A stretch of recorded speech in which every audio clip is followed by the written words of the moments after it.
Welcome to our channel Amazon Favorites. If you are new to our channel, please subscribe, and if you'll like this video, please hit the like button below. Today, I will provide you unboxing review of Vivo V20. The Vivo V20 Pro is the company's most recent attempt at making a sensible mid-range smartphone. In the past, it was the higher pricing that kept us from recommending Vivo's previous budget phones. But this time around, the V20 seems to be adequately priced while going for a different market positioning that helps it stand out.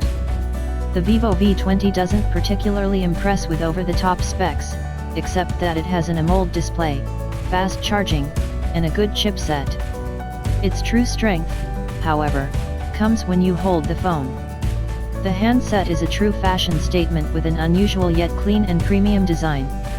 Even the camera bump looks a lot different from most phones out there. But if you are not in for the fashion, the Vivo V20 will have a hard time convincing you when you have similarly priced alternatives from the likes of Xiaomi, Realme, and even Samsung.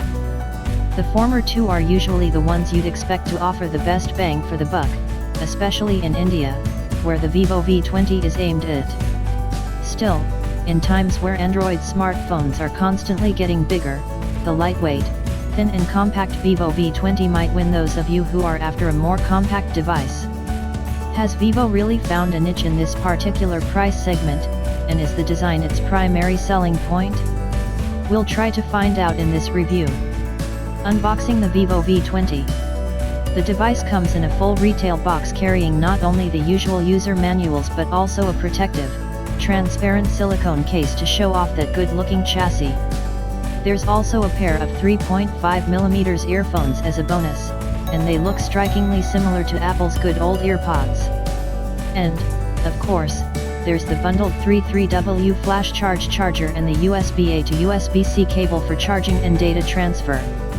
Design and ergonomics. As we already pointed out, the Vivo V20's key selling point is the design and relative compactness. Tipping the scale at 171 grams, the handset is a breath of fresh air in a sea of behemoth Android smartphones. And with a thickness of only 7.4mm, it's probably the thinnest Android phone we've reviewed in 2020. The screen isn't exactly small, though, with a 6.44-inch diagonal, but the rather tall 20:9 aspect ratio slims down the device just enough so it doesn't feel like a cutting board in your hand. Using the device with only one hand is possible even for users with smaller than average hands. The Vivo V20's screen is not curved like most phones nowadays. Instead, it's completely flat with only a 2.5D curve along the edges to make the transition between the glass and the side frame seamless. The gradient on our Midnight Jazz unit looks sweet. It goes from dark gray to silver, and it turns blue when light hits it. The frosted back glass feels premium, too. It's also less slippery than a glossy surface, and its color makes smudges less visible. The company is advertising a special anti-smearing coating on the back, which seems to be getting the job done to some degree. The camera module stands out with its size and design, too. It will cause the phone to wobble when you place it on a flat surface, but it does look the part. We'd give it that. The only curved element on the phone is the side frame. We guess it's made of plastic. Nevertheless, you can't really tell by touching it, and the glossy color finish blends perfectly with the overall looks. It certainly doesn't feel cheap.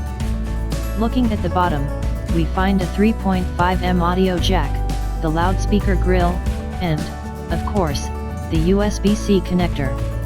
The right-hand side of the phone accommodates the volume rocker and the power button. The latter is textured, so you'd always know what you are pressing, and it's conveniently placed at the right height.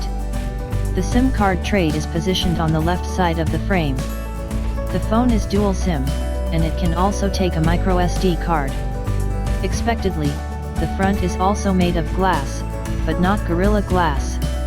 The panel is completely flat and has a water drop styled notch when most manufacturers have moved to the less obtrusive punch hole selfie cameras. What caught our attention, though, is the grill for the earpiece. It's quite big and gives the impression of housing a proper loudspeaker. This isn't the case, though, as the V20 doesn't have stereo loudspeakers. just the bottom firing one. The bezels are definitely not among the slimmest ones we've seen. Perhaps, their appearance is exaggerated a bit by the screen's flatness, but still, we'd say they give away the mid-range nature of this phone more than anything else. All in all, the V20 is definitely one of the best looking devices in its price range. It also has that distinctive, unique look that makes it stand out from the crowd. The thin chassis, lightweight design, and premium looking build feel like a breath of fresh air. Bright OLED on a budget. The Vivo V20 features an AMOLED display, and although the price may suggest that it's a budget OLED, the results from our tests indicate that Vivo hasn't cut any corners in this regard. Sure, there's no high refresh rate support, but we don't expect it at this price point. Standing rather tall with a 20:9 aspect ratio, the resolution is 1080x2400px, fitting in a screen with a diagonal of 6.44 inches. With a manually maxed out slider, the display can reach 438 nits, but the panel can boost up to 620 nits in auto mode when exposed under direct sunlight. That's not too shabby for an AMOLED. It ensures a comfortable viewing experience even on a bright sunny day. Color accuracy out of the box is rather acceptable at 5.1 average DE2000 in standard, default, color preset. If maximum color accuracy is what you are after, the so-called Pro mode will give you an impressively low average DE2000 of 1.8. In this mode, the panel produces colors that are practically indistinguishable from the real ones unless you use lab equipment. Battery life. When we first saw Vivo V20 battery capacity of 4000 mAh, we weren't very hopeful that battery life will be great. The tests proved us wrong, and we are surprised to see such excellent run times. Perhaps the software optimization did the trick this time around, with the help of Android 11 and the near-stock UI. We were particularly impressed by the low standby power draw and the 3G talk time. The video playback test also returned an excellent result, while the web browsing duration seems to be pretty much on par with other phones running off a 4000 mAh battery. Charging speed. The handset employs a 33W flash charge, which is possible with the bundled charger. The phone can charge in full for just under an hour, while a 30-minute charging would give you 66% of the battery's charge. This gives the phone a slight edge over the competition in this regard and surprisingly beating the OnePlus Nord as well, even if it's by a couple of minutes. Also, both handsets have similar batteries. Speaker test. Since there's just one bottom-firing loudspeaker, the Vivo V20 doesn't really impress with sound quality and loudness, for that matter. Vocals are clear, but the lack of mids and lows makes every song sound flat. There's no bass whatsoever. When you crank up the volume, you can hear some distortion creeping in, mostly in the highs. Android 11 Plus FuntOutch 11. The Vivo V20 is one of the first devices to ship with Android 11 out of the box, and it also carries Vivo's latest FuntOutch OS 11. Unlike the previous iterations of the OS, FuntOutch 11 looks and feels like stock Android. We have the standard app drawer at hand, close to stock recent apps menu, and a notification shade with the usual circular quick toggles. Speaking of, the brightness slider has been moved under the quick toggles for easier reach, unlike the pixels where the slider is above them. The rather stockish nature of FuntOutch 11 can be further recognized by the small amount of pre-installed apps. If we don't count the essential ones like the gallery, the FM radio and the voice recording apps, the rest are negligible. There are compass and level meter apps along with the so-called Iman Agar. It's basically an app that clears the memory cache, analyzes your data usage, does virus scans and helps you keep your storage tidy. All of the features are built into the OS, though, so nothing out of the ordinary. You have the usual set of navigation gestures with additional quick access to Google's Assistant by swiping diagonally from the lower left and lower right corners of the screen. Since the phone's software is based on Android 11, it offers the Android 11 intrinsic features. For instance, the notifications are now grouped, so your friends' notifications won't get lost in the clutter. In case you've missed anything, there's detailed notification history. Other notable Android 11 features include bubbles, a messenger like char heads, which aren't widely supported yet, better permission handling, which was an issue with FontOutch in general, built-in screen recorder, and the power menu has been completely overhauled. Once you hold down the power button, along with the 3 usual buttons like emergency calling, power off, and restart, there's also the device controls button, quick and easy access to your home automation and smart devices. What we found a bit annoying, though, is that you should hold down the power button too long before the menu appears.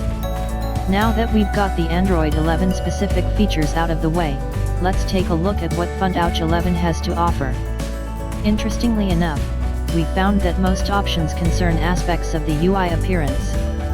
You can change the font, mess with the themes, and choose between a handful of always-on display styles. The Dynamic Effects menu lets you change the system animations and effects. The Ambient Light effect, for example, lights up the edges of the display for notifications, calls, and even lets you choose which apps to trigger the effect. It's not something we haven't seen before. Samsung, OnePlus, and Xiaomi do that, but Vivo takes it one step further and lets you choose not only the style but also the duration of the ambient light effect. You can turn this into a substitute for notification LED. The fingerprint reader is definitely one of the accurate ones, yet not the fastest. We suspect that the chipset is to blame because it takes almost a second for the screen to unlock after the fingerprint is recognized. We can't go as far as saying it ruins the whole unlocking experience, but we feel that there's some room for improvement. Of course, there are some of you who plan to play games on the V20 and will be happy to hear that there are a handful of useful features that enhance the gaming experience. All the features are under the Ultra Game mode. There's a sidebar with a list of optimized settings for the current game and another one for quick settings during gameplay. There are a handful of options to minimize the disturbance during gameplay, like blocking notifications and heads-up notifications.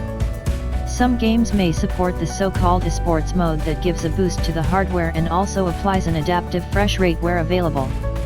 However, we remain skeptical of this feature and suspect that it's just simple interpolation to make up for the lack of frames. Say you are running a game at 4-5 FPS, the software will insert additional frames to fill the gap to 60 FPS. After all, only a few high-end phones actually support adaptive refresh rate, and this AMOLED screen doesn't seem to have that option. Another good idea but rather poorly executed is the 4D game vibration feature. Haptic feedback is always neat during gaming, though it feels nice only when the vibration motor is precise and strong at the same time. We can say that the V20's motor is only the latter. Precision lacks, so don't expect much from the 4D game vibration option. Last, but not least, this mode gives you the freedom to turn off the phone's screen while the game is running in the background. This would save an immense amount of juice when playing some types of online or turn-based games.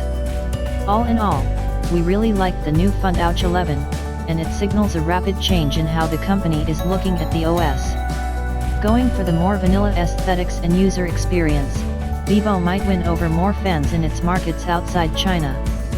We were even surprised by the small amount of pre-installed apps on the device.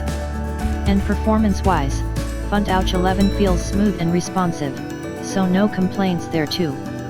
Performance. The Vivo V20 is based on the Snapdragon 720G platform, which in turn is based on the 8nm manufacturing process. It's not the most recent SoC, but it does hold pretty well in 2020 and gets the job done. It uses an octa-core CPU with 2 core clusters, 2x 2.3 GHz Cryo 465 gold cores and 6x 1.8 GHz Cryo 465 silver cores. An Adreno 618 GPU takes care of the graphically intensive tasks. And even though most of its competitors offer greater raw performance, as you can see from the charts below, the Vivo V20 manages to outgun them in the memory department. The base memory configuration starts at 8GB/128GB and goes up to 8GB/256GB. That's twice as much as the rivals have to offer. Thank you for watching.